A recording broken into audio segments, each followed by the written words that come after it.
Hello welcome back to our channel. నేను మీ సిరిని. ఈ రోజు నేను ఒక టేస్టీ అయిన చికెన్ రెసిపీ అయితే చూపించబోతున్నాను. ముందుగా మన ఛానల్ ఎవరైనా సబ్స్క్రైబ్ చేసుకోకుండా ఉంటే మన ఛానల్ సబ్స్క్రైబ్ చేసుకోండి. అలాగే లైక్ చేసి షేర్ చేసి కామెంట్ చేసేయండి. ఇప్పుడు నేను చూపించబోయేది మీరు కూడా ఒకసారి ఇంట్లో ట్రై చేసేసి ఎలా వచ్చిందో నాకు కామెంట్ సెక్షన్లో కామెంట్ చేసేయండి. టేస్ట్ అయితే చాలా అంటే చాలా బాగుంటుంది. నాకైతే చాలా నచ్చింది. చూస్తుంటేనే నోరు ఊరిపోతుంది అనమాట. అలాంటిది మీరు కూడా ఒకసారి ఇంట్లో ట్రై చేసేసి నాకు ఎలా వచ్చిందో చెప్పండి. ఎప్పుడు ఒకే ప్రాసెస్లో కాకుండా ఇలా నేను చెప్పిన ప్రాసెస్లో చేసేయండి. చాలా బాగుంటుంది. ఇంట్లో వాళ్ళు కూడా చాలా ఇష్టపడి తింటారనమాట. మళ్ళీ ఇదే చేపించుకొని తింటారు. అంత బాగుంది. నాకైతే తెగ నచ్చేసింది. మా ఇంట్లో వాళ్ళకి కూడా చాలా బాగా నచ్చింది. ఇది ఎవరైనా చేసేయచ్చండి. చాలా ఈజీ ప్రాసెస్. బిర్యానీ అంత ప్రాసెస్ ఏమి ఉండదు. చాలా ఈజీ ప్రాసెస్. ఇది ఎలా చేయాలో ప్రాసెస్ అయితే చూసేద్దాం రండి. ముందుగా ఇలా 3/4 kg చికెన్ తీసుకోవాలన్నమాట. ఏదైనా తీసుకోవచ్చు. నేను మొత్తం తీసుకున్నాను. స్కిన్, బోన్స్, స్కిన్లెస్ ఇలా మొత్తం అన్ని తీసుకున్నాను. చూడండి, చికెన్ బాగా వాష్ చేసి ఒక 2-3 టైమ్స్ వాష్ చేసి పెట్టుకోండి. ఇలా పెట్టుకున్న తర్వాత మనకి టేస్ట్కి సరిపడా ఉప్పు, అలాగే మనము ఎంత కారం తింటామో అంత వేసేసుకోండి. నేనైతే 2 స్పూన్స్ అయితే వేసుకున్నాను. ఇప్పుడు ధనియాల పొడి 2 స్పూన్స్. నా స్పూన్ చిన్న కాబట్టి అందుకు 2. అలాగే 1/2 స్పూన్ పసుపు, 2 స్పూన్స్ గరం మసాలా, అలాగే వేయించి దంచి పెట్టుకున్న జీలకర్ర పొడి 1 స్పూన్ వేసుకొని చాలు. అలాగే చికెన్ మసాలా ఒక 2 స్పూన్స్, 1 స్పూన్ అల్లం వెల్లుల్లి పేస్ట్, అలాగే పచ్చిమిర్చి ఒక 4-5 చిన్నగా కట్ చేసి వేసుకోండి. మనం ఇంత ముందర కారం పొడి వేసుకున్నాం కదా, దాన్ని చూసుకొని ఈ పచ్చిమిర్చి వేసుకోండి. అలాగే చిన్నగా కట్ చేసి పెట్టుకున్న ఆనియన్, అలాగే కొద్దిగా కరివేపాకు, కసూరి మేకు ఇలా కొద్దిగా తీసుకొని ఇలా క్రష్ చేసి వేసుకోండి. ఈ కసూరి మేకు వేయడం వల్ల టేస్ట్ అనేది బాగుంటుంది. అలాగే గుప్పెడంత కొత్తిమీర, అలాగే కొద్దిగా పుదీనా. నా దగ్గర ఎక్కువ పుదీనా లేదు, అందుకే కొంచెం వేసుకున్నా. అలాగే చిన్న కప్పుతో 1 కప్పు పెరుగు, అలాగే ఒక 2 స్పూన్స్ ఆయిల్, 1/2 నిమ్మపండు పిండేసి వేసుకోండి. ఇప్పుడు వీటన్నిటిని బాగా కలిపేసుకోండి. మసాలాలు మొత్తం ముక్కు పట్టేలాగా బాగా కలుపుకోవాలండి. అప్పుడే టేస్ట్ అనేది బాగా వస్తుంది. ఇలా బాగా కలిపేసి మనము మ్యారినేట్ చేసేసుకుంటే మసాలా మొత్తం బాగా ముక్కల్లోకి దిగుతుందన్నమాట. చూడండి, ఇలా బాగా కలిపేసుకున్నామంటే ఇలా ఉంటుంది. ఇప్పుడు వీటిని మనము ఒక 1/2 అవర్ కానీ 1 అవర్ కానీ మ్యారినేట్ చేసి పక్కన పెట్టుకోవాలి. ఫ్రిడ్జ్లో కానీ బయట కానీ. ఎక్కువ టైం లేని వాళ్ళైతే ఒక 15 నిమిషాలన్నా మ్యారినేట్ చేసుకోవాలన్నమాట ఫ్రిడ్జ్లో పెట్టేసి. ఇప్పుడు మూత పెట్టేసి ఒక పక్కన పెట్టేసుకోండి. ఇది మ్యారినేట్ చేసుకోండి. ఇప్పుడు ఒక గిన్నె తీసుకొని దాంట్లోకి మీరు ఏ రైస్తో అన్నం చేయాలనుకుంటున్నారో ఆ రైస్ వేసేసుకోండి. నేనైతే చిన్న బియ్యం వేసుకున్నాను. 2 గ్లాసెస్ వాటర్ పోసేసి బాగా వాష్ చేసేసుకుంటున్నాను. ఇలా వాష్ చేసి పెట్టుకున్న తర్వాత ఈ బియ్యం నానడానికి వాటర్ అయితే 2 గ్లాసెస్ పోసుకుంటున్నాను. ఇవి బాగా నానాలి కాబట్టి పక్కన పెట్టేసుకోండి.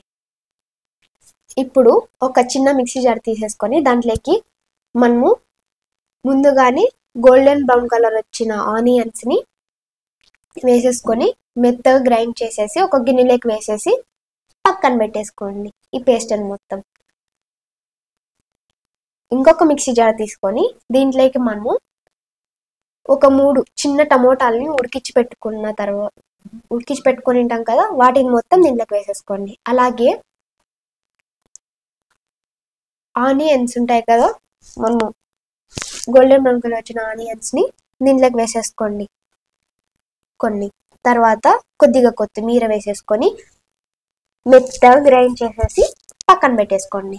స్టవ్ ఆన్ చేసేసి దాని మీద ఒక కడాయి పెట్టేసి దాంట్లోకి ఒక చిన్న కప్పుతో 1 కప్పు ఆయిల్ వేసేసుకోండి. ఆయిల్ కొంచెం ఎక్కువ కావాల్సి వస్తుంది, అందుకు కొంచెం ఎక్కువ వేసుకోండి, మరీ ఎక్కువ వేసుకోవద్దండి. ఆయిల్ వేడెక్కాక మనం మ్యారినేట్ చేసుకున్న చికెన్ మొత్తం దీంట్లోకి వేసేసుకోండి. ఇలా వేసేసుకున్న తర్వాత ఇలా మొత్తం అంతా ఒకసారి బాగా కలిపేసుకోండి. ఇలా మధ్య మధ్యలో ఒకసారి కలుపుతూ ఉండండి, ఎందుకంటే అడుగంటకుండా ఉంటుందన్నమాట.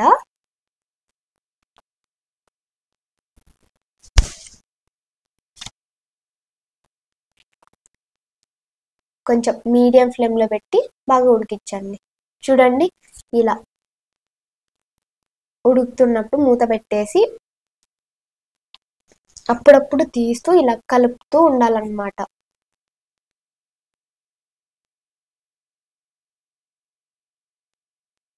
చూడండి, ఇలా వాటర్ మొత్తం పైకి వచ్చాక ఇంకొకసారి ఇలా కలుపుకోండి. మీరు స్టవ్ మీద పెట్టేసి పక్కన వేరే పని చేయడానికి వెళ్ళిపోకండి, మాడిపోతుంది, మళ్ళీ టేస్ట్ మొత్తం పాడైపోతుంది. ఇలా ఒకసారి కలిపేసి అలాగే పెట్టేసుకోండి.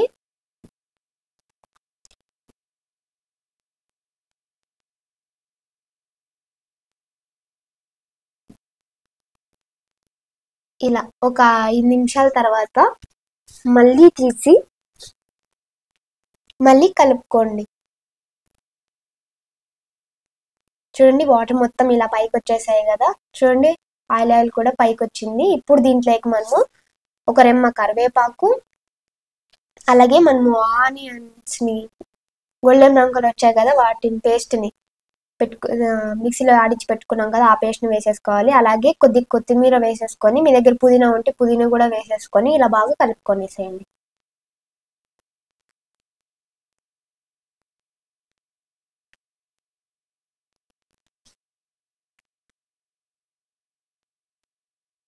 ఇలా బాగా ఒకసారి కలిపేసుకొని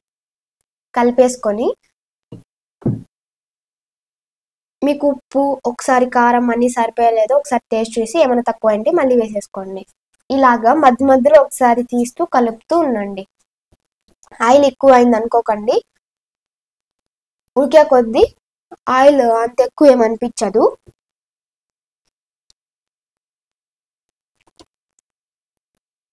చూడండి, చూస్తుంటే నోరు ఊరిపోతుంది, తినేయాలనిపిస్తుంది నాకైతే. చూడండి, ఇలా ఉన్నప్పుడు మూత మూసి పెట్టేసి ఒక 5 మినిట్స్ లో ఫ్లేమ్లోనే ఉడికించుకోండి, ఉడికిపోతుంది. ఒక 15 మినిట్స్ ఉడికించామంటే బాగా ఉడికిపోతుంది అన్నమాట. ఉడికిందా లేదా అని ఒక పీస్ తీసుకొని ఉడికిందా లేదా తీసేసి పక్కన పెట్టేసుకోండి ఉడికింటే.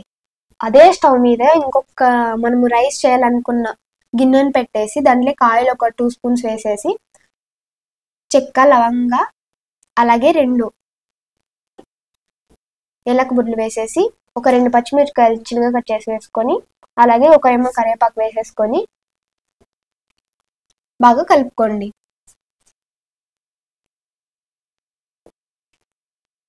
అలాగే దీంట్లోకి అల్లం వెల్లుల్లి పేస్ట్ వేసేసుకొని ఇలా బాగా కలుపుకోండి పచ్చివాసన పోయే వరకు.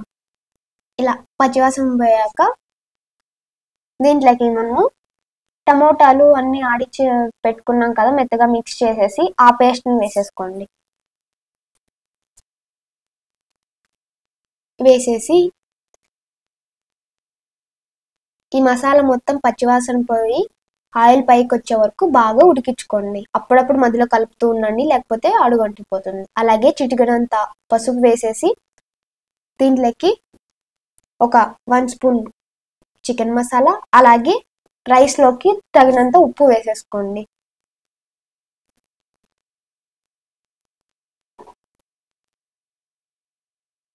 వేసేసిన తర్వాత ఒకసారి బాగా మిక్స్ చేసేసుకోండి.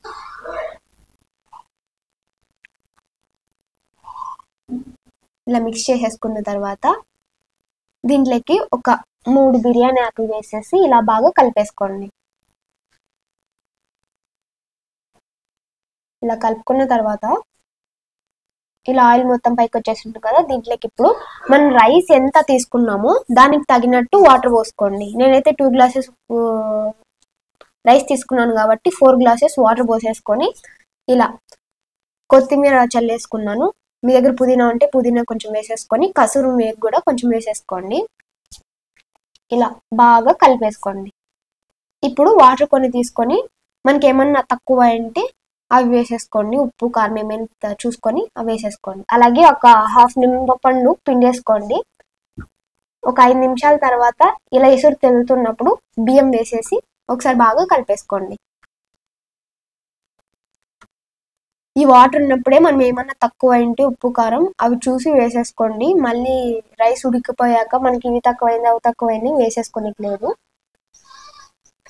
చూడండి, కొద్దిసేపటి తర్వాత ఇలా మూత తీసేసి ఒకసారి గెంటితో ఇలా కలిపితే ఇంకా కొంచెం ఎసురు ఉంటుందన్నమాట. ఇలా ఉన్నప్పుడు మనము దాన్ని పక్కన తీసేసి ఒక స్టవ్ మీద ఒక ఇలా పెనం పెట్టేసుకొని దాని మీద మనము అన్నం చేసుకున్న గిన్నెను పెట్టేసుకొని లో ఫ్లేమ్లో ఉడికించామంటే మాడిపోకోకుండా పర్ఫెక్ట్గా రైస్ వస్తుంది అన్నమాట. దీంట్లోకి ఇప్పుడు మనము మూత తీసేసి మీ దగ్గర నెయ్యి ఉంటే ఒక 2 స్పూన్స్ వేసేసుకోండి. నెయ్యి వేయడం వల్ల టేస్ట్ బాగుంటుంది అన్నమాట. ఇంకా మీ దగ్గర అదేంటి బొగ్గుంటే దాన్ని ఒక గిన్నెలోకి వేసేసి దాని మీద నెయ్యి వేసేసి మూత పెట్టేసేయండి. టేస్ట్ బాగుంటుంది. నా దగ్గర ఇక్కడ మాకు దొరకవు బెంగళూరులో, అందుకని నేను చేయలేదు అలా. నెయ్యి వేసేసిన తర్వాత కొత్తిమీర వేసేసి లో ఫ్లేమ్లో ఒక 5 మినిట్స్ ఉడికించామంటే రైస్ మొత్తం బాగా అయిపోతుంది. 5 మినిట్స్ తర్వాత ఆఫ్ చేసేసి అది మొత్తం కొద్దిగా చల్లారిన తర్వాత ఇలా ఒక ప్లేట్ తీసుకొని మనకి రైస్ సర్వ్ చేసేసుకోవచ్చు. చూడండి రైస్ ఎంత బాగా వచ్చిందో, బాగుంది కదా.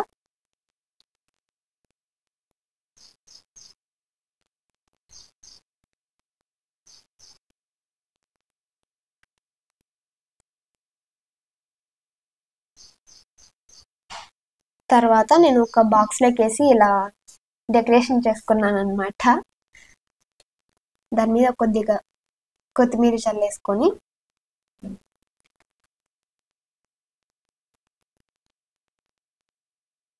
ఈ చికెన్ అయితే చాలా అంటే చాలా బాగుంది. నాకైతే తెగ నచ్చేసింది అనమాట.